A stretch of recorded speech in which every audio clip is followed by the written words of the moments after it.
எழில் சுடர் சீரியல்ல இப்போ அட்டகாசமான அதிரடியான எபிசோட் வந்திருக்குன்னே சொல்லலாம். மிஸ் பண்ணாம ஃபுல்லோடையும் கேளுங்க. அதுக்கு நான் வீடியோ பிடிச்சிருந்துச்சுன்னா லைக் பண்ண பாருங்க. ரொம்ப பிடிச்சிருந்துச்சுன்னா சேனலுக்கு வந்து சப்ஸ்கிரைப் பண்ணி கண்டினியூஸாக ஆதரவு வந்து தாங்க. நம்ம எழில் வந்து அப்படியே வந்து என்னென்னமோ ஒரு ஃபைல்லாம் தேடிட்டு இருக்காங்க. கிடைக்கலன்னு தெரிஞ்சுட்டு அப்படியே வந்து கப்போர்ட திறக்கறாங்க. உள்ள பார்த்தா கொஞ்ச நாளைக்கு முன்னாடி வந்து எழிலும் சுடரும் வந்து ஒரு விஷயத்துல கை வந்து விட்டாங்க. அத அப்படியே வந்து சிலை போல வந்து செஞ்சு குடுத்துருக்காங்க அவங்களோட ஸ்டாஃப்லாம். கோவத்துல இத வந்து உடைச்சிருந்தாங்க. அத எடுத்து கையில வச்சு பார்க்குறாப்புல, எப்புட்றா இது உடைஞ்சதெல்லாம் வந்து அப்படியே புதுசு போல இருக்கும். இது மிராக்கிள் மாரி தானே இருக்குன்னு சொல்லி சுத்தி சுத்தி பார்க்குறாங்க. ஒரு சின்னதா விரிசல் கூட இல்லாத அளவுக்கு சுடரால எப்படி இதெல்லாம் வந்து ரெடி பண்ண முடிஞ்சுச்சு? இல்ல இது வேற ஏதாவது ஒண்ணா? அப்படின்னு சொல்லி பார்க்குறாங்க. இல்லையே, இதே போஸ்ல தான் வந்து அன்னைக்கு நம்ப இத வந்து ரெடி பண்ணியிருந்தோம். நீங்க தப்பா புரிஞ்சுகிட்டு இருக்கீங்க அப்படின்னு நம்ம இந்துமதி ஆவி வந்து பால்கனி நின்னு அப்படியே வந்து பேசிட்டு இருக்காங்க. நீங்க சுடர வந்து ரொம்பவே காயப்படுத்துறீங்க. அவ ரொம்பவே தங்கமானவ. அவ என்னோட தங்கச்சி. இது எல்லாம் உங்களுக்கு கூடிய சீக்கிரம் தெரிய தான் போகுது. நீங்க சுடர வந்து இது மாரிலாம் பேசாதீங்கங்கிற மாரி அந்த இடத்துல வந்து சொல்லிட்டு இருக்காங்க. ஒரு பக்கம் உச்சக்கட்ட கோவத்துல வந்து இருக்காங்க. அந்த இடத்துல நம்ம எழிலு சுடர் சுடர்ன்னு கூப்பிட்டோனே வராங்க. அம்மா வந்து ரெடி ஆகுற வரைக்கும் தான் நீ வந்து இந்த வீட்ல வந்து இருக்கலாம். அதுவும் 1 மாசம் முடிஞ்சு போச்சு. இன்னும் 2 மாசத்துல வந்து நீ இந்த வீட்ட விட்டு போய் தான் ஆகணுங்கிற மாரி சொன்னோனே, கடுப்பாயிட்டாங்க நம்ம இந்துமதி ஆவி. என்னங்க நெனச்சுக்கிட்டு இருக்கீங்க? உங்களுக்கு என்னோட சொந்த தங்கச்சிய வந்து கல்யாணம் பண்ணி குடுத்தா, நீங்க இப்படி தான் வந்து பேசுவீங்களான்னு சொல்லி, அந்த இடத்துல வந்து செம கோவத்துல வந்து இருக்காங்க. நம்ம இந்துமதி ஆவி. கூடிய சீக்கிரம் வந்து 2, 3 மாசம் வந்து எப்படா ஓடும்ன்னு இருக்குன்னு சொல்லிட்டு அவங்க பாட்டுக்கு போறாங்க. துணியெல்லாம் வந்து மடிச்சு வச்சுக்கிட்டு இருக்காங்க. நம்ப சுடரு. அதுக்கப்புறம் கிச்சன்ல வந்து வேலை பார்த்துக்கிட்டு இருக்காங்க. அப்பன்னு பார்த்து எழிலுக்கு வந்து ஒரு ஃபோன் கால் வருது. கவினோட டீச்சர் தான் வந்து பேசுறாங்க. அந்த இடத்துல, "நீங்க கவினோட படிப்பெல்லாம் பார்த்தீங்களா? இல்லையா?" அப்படின்னு சொல்லி கேட்கும்போது, "என்ன சொல்றீங்க?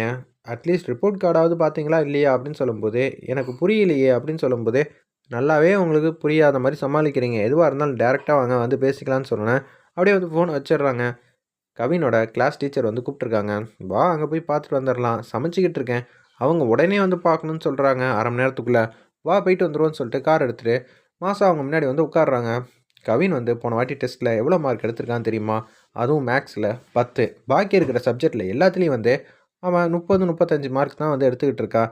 இதெல்லாம் உங்களுக்கு தெரியுமா? தெரியாதா? எழில், நீங்க ரொம்பவே வந்து பெரியவங்க. அது மட்டும் இல்லாம நீங்க எந்த மாரி உத்தியோகத்துல வந்து பார்த்துக்கிட்டு இருக்கீங்க. இது எல்லாமே வந்து எனக்கு தெரியுது. ஆனா, உங்க பையனுக்கு வந்து தெரியவே இல்லையே! அவனோட படிப்பெல்லாம் நீங்க பார்க்குறீங்களா? இல்லையா? அது மட்டும் இல்லாம, இங்க நான் எல்லாருக்கும் வந்து சொல்லிக் குடுத்துட்ருக்கோம். அப்படின்னு சொல்லும்போது, வீட்ல வந்து நீங்க தானே வந்து பத்திரமா வந்து பார்த்துக்கணுங்கிற மாரி சொல்லிட்டு இருக்காங்க அந்த இடத்துல. இத கேட்டோனே வந்து, "மேடம், நீங்க வந்து சொல்லி தரேன்னு சொல்றீங்க. உங்க கிளாஸ்ல எல்லாரும் வந்து நம்பர் 1 எடுக்க முடியுமா ரேங்க்?" அப்படின்னு சொல்லி கேட்கும்போது, "அது எப்படி முடியும்? நீங்களே சொல்ட்டீங்க. ஒரு ஒரு ஆளுக்கு ஒவ்வொரு கெப்பாசிட்டி இருக்குன்னு. அப்படி இருக்கிற சூழ்நிலையில, நீங்க இது மாரிலாம் பேசலாமா? கவினுக்கு என்ன வருமோ அதானே வரும். அதுக்குன்னு இவ்வளோ கம்மியாவா எடுக்கிறது? எங்களால இத ஜீர்ணிக்கவே முடியல.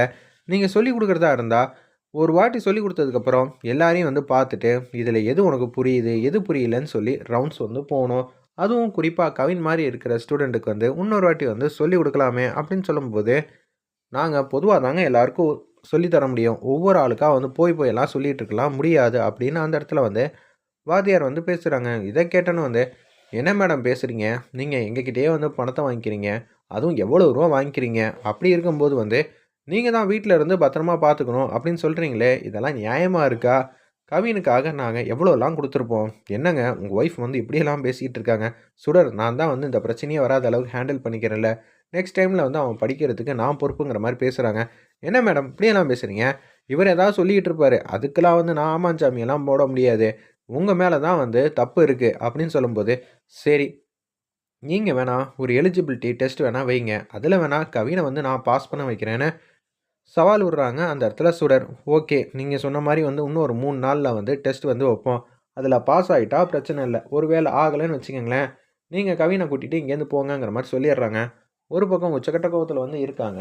மனோகரி வீட்ல இருக்கும்போது அபிகிட்ட நடந்த விஷயத்தெல்லாம் சொல்றாங்க.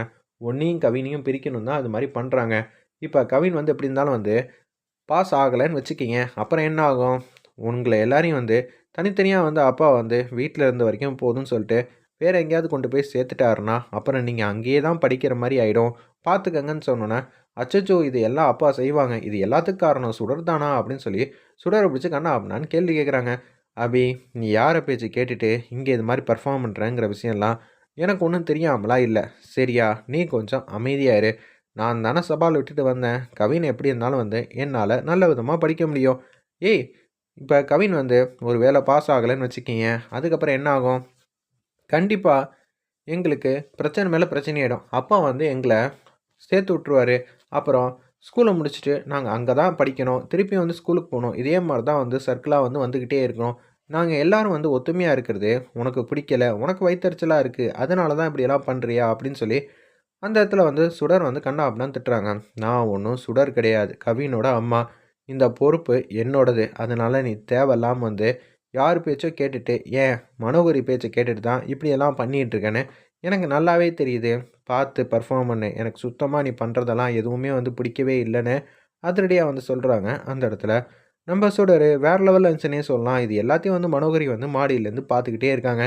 என்னமோ ஒன்று நடக்குது பார்த்துக்கலாம். ஆனால் நீ சொன்ன மாதிரி எதுவும் செய்யலைன்னு வச்சுக்கயேன், அப்புறம் அவ்வளோதான்னு சொல்லிட்டு அங்கேருந்து வந்து போகிறாங்க. அபி என்ன சொல்கிறதுன்னு தெரில. அபி வந்து படிப்பில் நம்பர் ஒன்னாக இருக்கா. ஆனால் யார் யார் என்ன சொல்கிறாங்கிற அளவுக்கு கூட புரிஞ்சுக்க தெரியாத அளவுக்கு இருக்காளே அப்படின்னு சொல்லி சுடர் வந்து யோசிச்சுட்டு இருக்கிறப்ப, எழில் மட்டும் கேஷுவலாக வந்து வராங்க. வெளியில் வந்து அஞ்சலி பாப்பா, காவியா, நம்ம அபி எல்லாரும் உட்காந்து படிச்சுக்கிட்டு இருக்காங்க. ஏய் நீங்கள்லாம் இங்கே இருக்கீங்க, கவின் எங்கே இருக்காப்புல அப்படின்னு சொல்லி கேட்கும்போது, கவினை வந்து டிஸ்டர்ப் பண்ணக்கூடாதுன்னு சொல்லிட்டு தான் ரூமில் வந்து படிச்சுக்கிட்டு இருக்காப்புல அப்படின்னு சொன்னோன்னா வந்து கடுப்பாயிட்டாங்க நம்ம எழில்.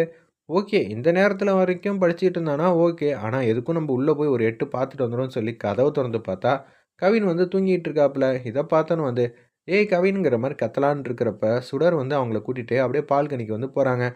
என்ன சார்? என்ன பண்ணிக்கிட்டு இருக்கீங்கன்னு தெரிஞ்சுக்கலாமா? அப்படின்னு சொல்லி கேட்டோன்னே, சுடர் என்ன சுடர் பண்ணிக்கிட்டு இருக்க? அவன் தூங்கிக்கிட்டு இருக்கான். இவ்வளோ நேரம் வந்து படிச்சுட்டாப்புல. அதனால தான் கொஞ்சம் வந்து அசந்து தூங்குறாப்புல. தூங்குனா தூங்கட்டும். விடுங்க நான் பார்த்துக்கிறேன். இன்னைக்கு தான் வந்து ஃபர்ஸ்ட்டு நாள். இன்னும் 2 நாள்ல வந்து அவனுக்கு எலிஜிபிலிட்டி டெஸ்ட் வந்து இருக்கு. அப்படி இருக்கிற சூழ்நிலையில 2, 3 நாளும் அவன் சூப்பரா வந்து படிச்சா மட்டும் தான் பாஸ் ஆவது ஆக முயற்சி பண்ண முடியும். இல்லாட்டி என்ன ஆகும்? நான் பார்த்துக்கிறேன் சார். இது என்னோட பொறுப்பு, என்னோட சவால். இந்த சவால்ல எப்படி ஜெயிக்கணும்னு எனக்கே நல்லா தெரியுங்கிற மாரி சொல்றாங்க.